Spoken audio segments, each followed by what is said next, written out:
Hace cerca de 5 décadas, la Asociación Japonesa de Endoscopía Digestiva, luego de analizar los resultados obtenidos en el diagnóstico y detección precoz del cáncer ginecológico y basándose en estudios retrospectivos de patología gástrica, clasificó el cáncer gástrico en diferentes estadios evolutivos correspondientes a una misma enfermedad, como avanzado, intermedio y temprano.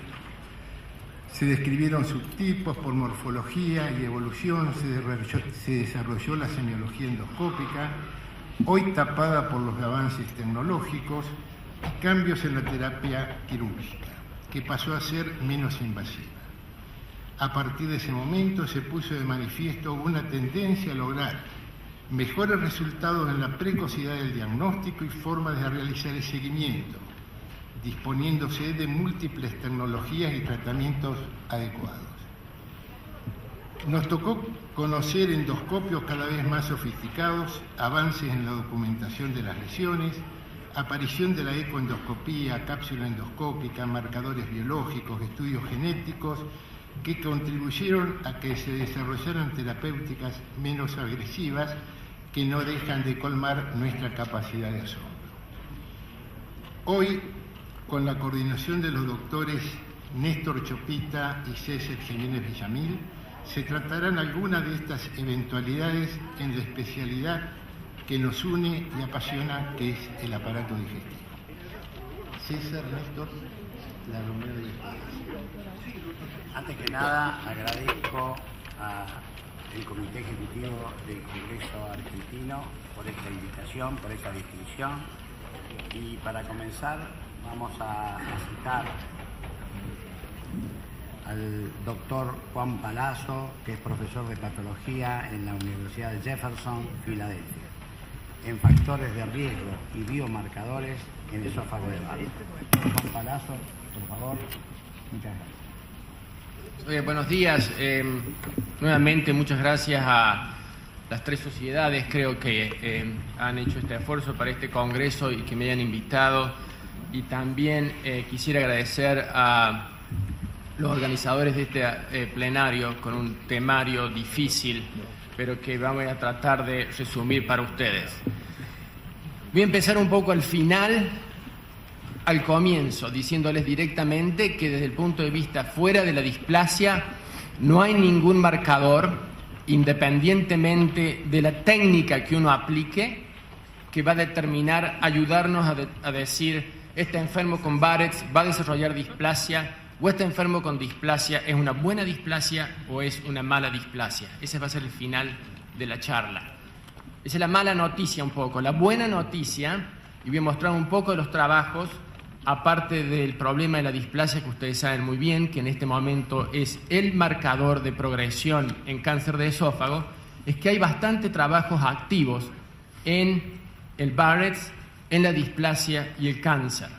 Lamentablemente, desde el punto de vista de relaciones públicas, yo creo que muchos de los cánceres del tracto digestivo, sobre todo el tracto digestivo alto, y eso es obvio del cáncer de estómago y de la unión gastroesofágica, desde mi punto de vista, son un poco huérfanos.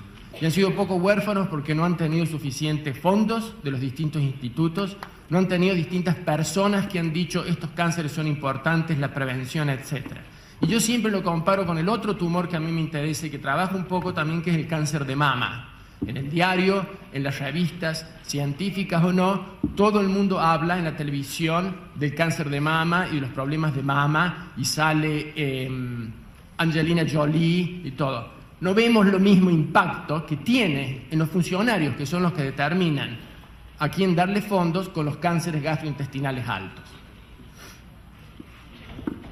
Esto es brevemente lo que voy a dar, muy poco de carcinogénesis, el diagnóstico de Barrett's, algunos de los problemas asociados con el diagnóstico de displasia, un resumen de los parámetros no morfológicos y biomarcadores y un resumen con algunas recomendaciones. Entonces, hay 4 pasos en la carcinogénesis de esófago. Una es el reflujo, otro es la presencia de Barrett's, y eso es un argumento no resuelto con respecto a si hacen falta o no células caliciformes. En Estados Unidos la sociedad todavía requiere células caliciformes, pero creo que eso está cambiando en comparación con Europa, y yo soy un convencido que tenemos casos de Barrett microscópicamente sin células caliciformes, y no excluye el diagnóstico. De ahí que la endoscopía de ustedes es muy importante. El tercer paso es la displasia y el cuarto paso es el adenocarcinoma.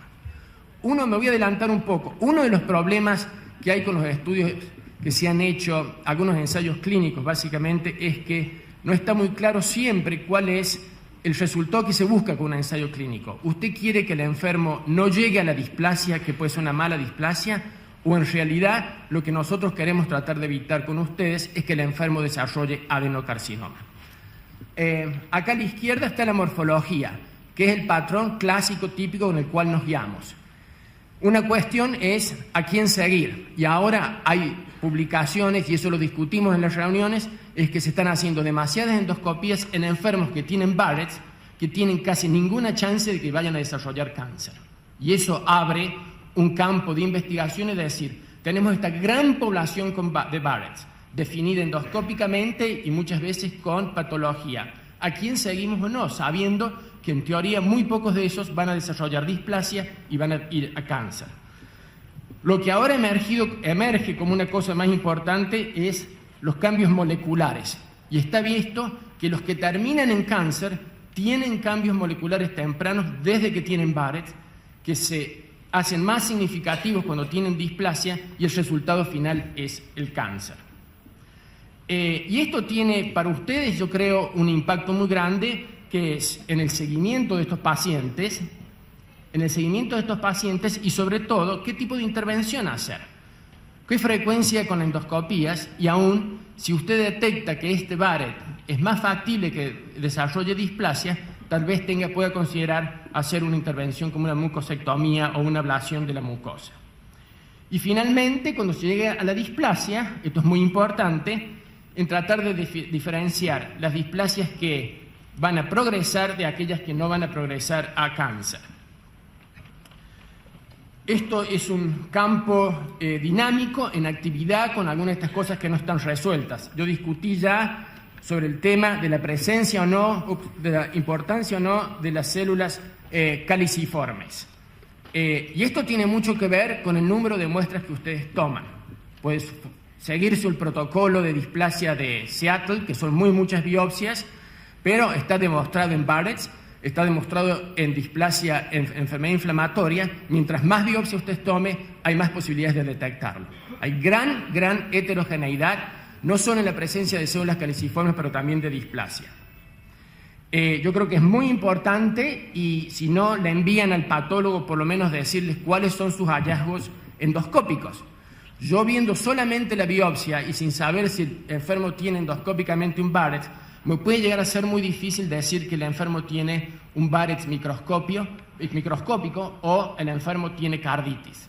Y eso es otro problema sin resolver cuando no tiene Barrett el enfermo y hay 2 o 3 células caliciformes en mucosa que yo interpreto como cardial. ¿Tiene el enfermo Barrett o no? Y si no tiene carditis, hay que seguirlo o no. Esto es bastante fácil. Los residentes nuestros de primer año, que son más o menos, cuando son más o menos lúcidos, lo pueden diagnosticar. Idealmente nos gusta ver la transición escamosa y de mucosa epitelial y la presencia de células caliciformes. En el servicio de consulta, los 2 problemas más importantes que vemos con biopsias gastroesofágicas son, una, la heterogeneidad en la interpretación de displasia. La displasia de bajo grado, y voy a mostrar un artículo que escribieron unos holandeses, tiende a ser diagnosticada con demasiada frecuencia. Pero peor aún que eso, desde el punto de vista de asignar el diagnóstico de Barrett a un enfermo, es confundir células foveolares con células caliciformes. Si ustedes no ven Barrett endoscópicamente y creen que el enfermo solamente tiene reflujo, hacen biopsias y vuelve como Barrett con células caliciformes, puede no ser una mala idea asegurarse que no sean células foveolares, que son células pseudocaliciformes. Se ha comprobado que aún en Barrett el riesgo de progresión a displasia y cáncer es menor o no existente, aunque el enfermo tenga Barrett endoscópicamente. Las muestras, como ustedes demuestran acá, yo he hecho en estos círculos, en unas biopsias microscópicas, donde se pueden ver células caliciformes. Pero si yo tomo solamente esta biopsia, que pasa muy frecuentemente, es muy chica, el corte es muy superficial y no veo células caliciformes, desde mi punto de vista, teóricamente el enfermo no tiene Barrett's. Pero si yo hago un corte más profundo o usted me da más cortes, yo voy a poder determinar que la biopsia tiene células caliciformes. En el cuadro de abajo de la izquierda hay una tinción con Alcian Blue de pH 2,5. Nosotros no utilizamos eso de rutina. Yo creo que al buen patólogo con el ojo entrenado puede diagnosticar las células caliciformes. Desde el punto de vista más molecular y fisiológico, entonces, si uno empieza con el enfermo que tiene reflujo, la inflamación, como sabemos en enfermedad inflamatoria y en otros tipos de cáncer, parece que promueve a largo plazo o destraba algunos mecanismos oncogenéticos. También así el ácido, ayer se habló mucho de eso en la sesión que yo participé, las sales biliares y el tabaco. Hay un marcador muy importante que es el que empuja las células o el epitelio a pasar de ser de reflujo a Barrett's, que es este marcador de CDX2, que es un marcador de células madres y que transforma las células y les da el fenotipo intestinal y el diagnóstico de Barrett's. Una vez que tenemos Barrett's, y posiblemente antes de la mucosa, dos cosas pasan. Una, las células empiezan a proliferar. Cuando las células empiezan a proliferar, cuando no proliferan cualquier tipo de mutaciones o daño a las células, las expone más a las células. Como el melanoma y el sol. Más exposición al sol, más posibilidades de melanoma, es el equivalente de la proliferación. Y tiene que haber mutaciones que se van acumulando progresivamente desde que el enfermo tiene reflujo hasta que tiene adenocarcinoma. Tal vez el problema más importante en encontrar un marcador o múltiples marcadores es acá esto que digo acá al último, que no hay un modelo de carcinogénesis en esófago que se pueda aplicar como hay en el colon. En el colon hay 3 modelos de carcinogénesis muy claros y uno que se divide, que se conocen muy bien, y entonces se puede decir, bueno, acá está pasando esto, acá hay un riesgo, y eventualmente, si el enfermo desarrolla cáncer, yo puedo tener una quimioterapia dirigida. Eso no pasa en el esófago, lo cual dificulta más las cosas.